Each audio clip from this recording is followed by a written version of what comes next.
San Diego County school districts will get about $390 million from the stimulus package Congress passed at the end of 2020.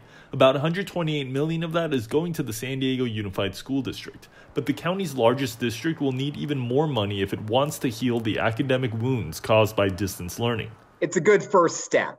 Richard Burr is the vice president of the school board at San Diego Unified. But there's a lot of work that needs to be done both at the federal and state level to get schools the resources that we'll need over the course of this next really couple of years. Burr said to really address the long-term effects of the pandemic on schools, the district will need to fund an extended summer school in 2021, hire more mental health professionals, and shrink class sizes for the next several school years. That said, this latest surge of federal aid will help avoid the more immediate disaster of staff layoffs. And that's important and critically important. The people who are working so hard to educate our kids right now, the last thing that we need to do is give them a sense of anxiety that, they may not have their jobs, going into next year. A statewide education expert agreed with Barrera that additional rounds of federal funding are needed. She urged the federal government to provide more money, especially to districts serving more students of color, English learners, and students from low-income families.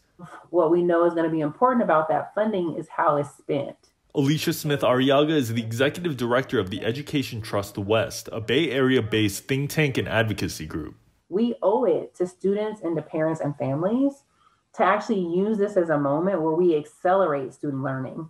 And we have an opportunity to do that. Arriaga says it isn't good enough to use this money only to go back to how things were. She is urging state and federal officials to fund services that would address the pre-existing inequities in education that were exacerbated by the pandemic. Joe Hong, KPBS News.